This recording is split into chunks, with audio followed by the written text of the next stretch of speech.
तुम डरते हो सबको खोने से, तुम खो गए हो किसी को ध्यान भी नहीं। रजब भट्ट ने ईमान को दिया है मुंह तोड़ जवाब।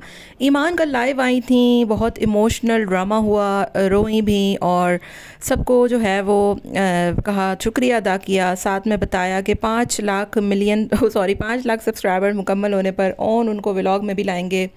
ना ईमान घबरा रही हैं ना फड़फड़ा रही हैं, बहुत ही कॉन्फिडेंस के साथ आई, बाल खुले हुए थे, जुल्फ़ों में हाथ थे। रजब भट्ट ने ये तमाम जो चीज़ें देखकर एक पोस्ट लगाई कि तुम खोने खोने से सबको डरते हो, तुम खो गए हो किसी को परवाह भी नहीं। यानी कि रजब भट्ट ने अपना इजहार किया है कि मैं सबको खोने से डरता था और बहुत मुझे जो है वो दुख होता था कि कोई मेरा नाराज़ ना हो जाए, कोई मेरा प्यारा रूठ ना जाए। जैसे ईमान रूठ गई उनसे, बच्चे के प्यार नसीब नहीं हुआ, बाप का एक जो रुतबा है वो अदा ना कर पाए, बहुत मुश्किलात हुई।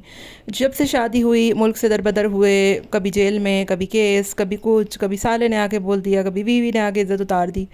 लेकिन अब रजब भट्ट वाकई में खो चुके हैं। मतलब इतना प्रॉब्लम है, इतना सब कुछ है और इतना सब कुछ हो गया है और अब आप देखें कि मतलब डर गए हैं, ठीक है, खो गए हैं, किसी को कोई परवाह ना हुई, किसी को कोई मसला ना हुआ। और ये ही ज़िंदगी की रियलिटी है। इंसान जो है वो सोचता है कि किसी के बगैर जो है वो ज़िंदा नहीं रह सकता, किसी के बगैर जो है वो फ़लाना मेरे बगैर मर जाएगा और मैं बहुत अहम हूँ, मेरा वहम है ये, ठीक है। हालांकि जब हकीकत गुजरती है तो फिर उसको किसी को कोई परवाह नहीं होती। ईमान अपनी वालदा के घर पे मज़े से बैठी हुई हैं और रजब भट्ट का उनको कोई परवाह भी नहीं है, फ़िक्र भी नहीं है। अगर अना छोड़ के, ज़िद छोड़ के एक वो फ़ोन कर देती रजब भट्ट को कि यार मैं नहीं रह सकती आपके बगैर, मामलात सुलझ नहीं जाते। वही बात है कि हर इंसान अपनी अना में जो है वो मशगूल है और किसी को कोई परवाह नहीं है।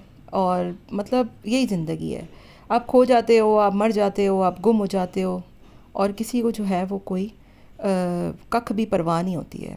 लिखा है ना रजब भट्ट ने कि तुम खोने से सबको डरते हो, तुम खो गए हो परवाह भी नहीं है।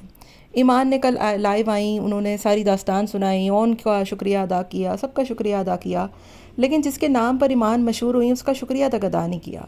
मतलब एक अखलाकियात नाम की भी कोई चीज़ होती है ना, तो वो भी मतलब नहीं हुई। मुझे बहुत दुख हुआ कल रजब भट्ट की ये पोस्ट देखकर और रजब भट्ट की ज़िंदगी को देखकर। ठीक है, जो भी आपके मामलात थे, जो भी आपके मैटर थे, ऐसे नहीं होना चाहिए था। बहरहाल जी, दुआ करते हैं रिश्ता जुड़ जाए। बाकी आपका क्या ख्याल है, कमेंट में अपनी राय का इजहार आपने मुझे ज़रूर देना है।